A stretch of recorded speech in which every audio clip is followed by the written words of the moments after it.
Hello दोस्तों, मेरे channel पर आप सभी का बहुत-बहुत स्वागत है। आज मैं आपको वसीयतनामा के बारे में बताने वाला हूँ। उसका फॉर्मेट कैसे तैयार करेंगे उसके बारे में बताऊंगा। सबसे पहले जान लेते हैं वसीयत क्या होती है। तो वसीयत एक कानूनी दस्तावेज होता है जिसमें वसीयतकर्ता अपनी मृत्यु के बाद वसीयत ग्रहीता के नाम पर अपनी संपत्ति का मिलना तय करता है कि वो कितना संपत्ति वसीयतकर्ता की उसे मिलेगी।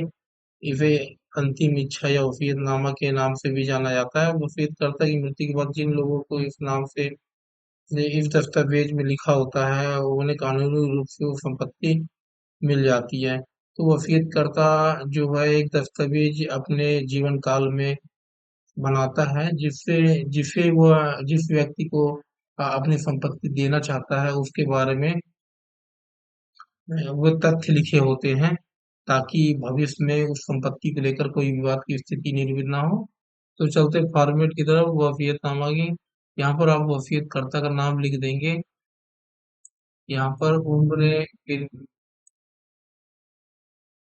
जेंट्स से पिता का नाम लिखेंगे और अगर लेडीज है तो पति का नाम लिखेंगे। तो यहाँ पर मैं शो करने के लिए एक लेडीज का नाम यहाँ लिख दिया हूँ और यहाँ पर आप आधार कार्ड लिख लेंगे। तो इस प्रकार दोनों करता और वसीयत ग्रहीता का पूरा पता लिख लेना है उम्र सहित। इसके बाद यहाँ आधार कार्ड नंबर लिख लेना है, दोनों के हो जाएंगे। इसके बाद वसीयत किए जाने वाले संपत्ति, यहाँ पर आप उस संपत्ति का को मेंशन करेंगे जिस संपत्ति का वसीयत किया जा रहा है। तो यहाँ पर आप संपत्ति का विवरण लिख लेंगे। जैसे मैं यहाँ पर लिखा हूँ कि इस स्थान पर जो स्थिति खसरा नंबर है ये है, इसका अचल संपत्ति किया जा रहा है। तो आप भी अपने संपत्ति को लिख लेंगे, अचल एक चल संपत्ति लिख सकते हैं आप। इसके बाद यहाँ पर लिखेंगे उक्त भूमि वसीयतकर्ता के सदन पट्टे, क्योंकि यह स्वामित्व की भूमि नहीं है इसलिए सदन पट्टे लिखा हूँ। सदन पट्टे वो कब्जे दखल की अचल संपत्तियां हैं जो कहीं दान विक्रय बंधक नहीं है, संपूर्ण विवादों से पाक व साफ है। तो वसीयत किए जाने वाली संपत्ति पूर्ण रूप से पाक साफ है, इसके बारे में इस पॉइंट पे लिखें। आगे चलते मैं वसीयत करता आगे आए दिन बीमार रहती हूँ और इस नफर शरीर का संसार में कोई भरोसा नहीं कि कब शरीर में से पंख पखेरु उड़ जाए लिया जाए। इस कारण मैं वसीयत करता अपने जीवन काल में अपने उक्त अचल संपत्ति की व्यवस्था व उत्तराधिकार नियुक्त कर देना चाहती हूँ ताकि मेरे उक्त चल एवं अचल संपत्तियों के संबंध में भविष्य में कोई विवाद ना हो। तो ये शब्द जो है ये लीगल शब्द है, इसलिए आपको पंख पखेरु मतलब शरीर से आत्मा कब निकल जाए ये है इसका मतलब। कोई भरोसा नहीं है इसलिए संपत्ति की व्यवस्था के लिए उत्तराधिकारी नियुक्त कर देना चाहती हूँ, ये लिखा है। तो यहाँ पर हम अचल संपत्ति लिखे हैं तो यहाँ अचल संपत्ति लिखे। इसके बाद आगे चलते हैं कि वसीयत ग्रहीता मुझ वसीयत कर्ता की पुत्री है। तो यहाँ पर पुत्री को अपने वसीयत कर रही है ये वसीयत करता, तो इसके बारे में पुत्री के बारे में लिखा है क्या कि वसीयत करता मुझ वसीयत कर्ता की पुत्री है, वो वसीयत ग्रहीता मेरी सेवा पूरी देखभाल करती है तथा मेरे विवरण भोजन में मेरे खाना दवाई आदि की व्यवस्था करती है तथा मुझे यकीन है कि आगे जब भविष्य में मेरी देखभाल सेवा करते रहेगी तथा मृत्यु उपरांत मुझे वसीयत कर्ता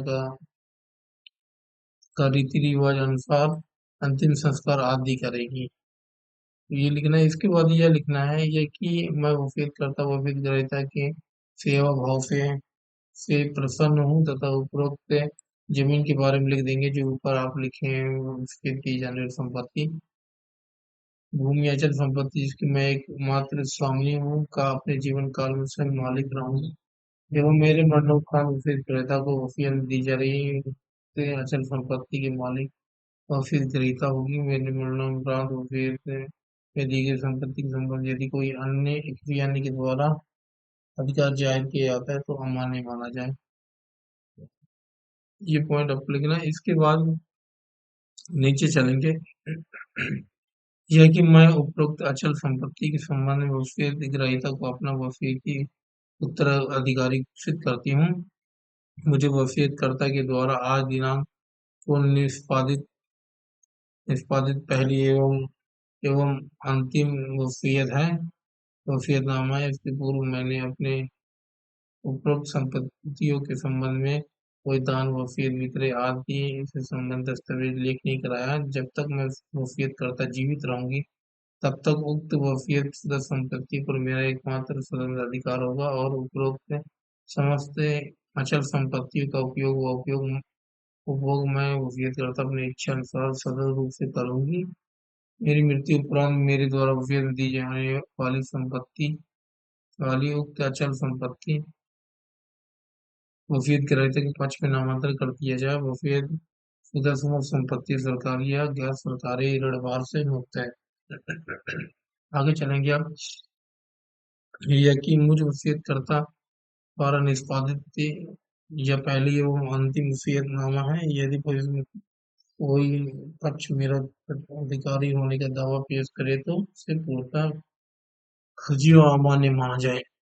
इसके बाद आगे चलते हैं। मैं वसीयत करता इस वसीयत को पढ़ सुन समझ कर आज दिनांक को बहुमकम यहाँ पर स्थान डाल लेंगे जो भी आपका नोटरी वाला स्थान है।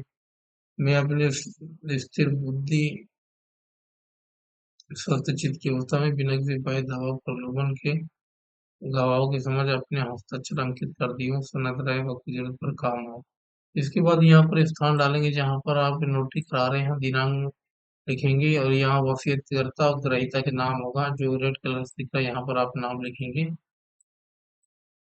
और यहाँ मुझे वसीयत ग्रहीता बनना स्वीकार लिखना है। दो गवाह ले लेंगे।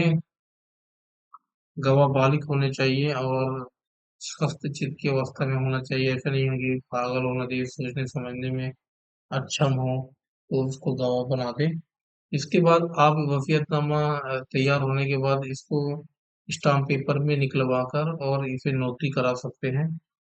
नोटरी कराने के बाद इसे रजिस्टर्ड भी करा सकते हैं ताकि अब वसीयत में कोई हेर फेर होने की संभावना कम होता है रजिस्ट्री में। तो इसके लिए गवाह को ले जाना पड़ेगा आपको और पंजीयक यहाँ इसका रजिस्ट्री करा सकते हैं।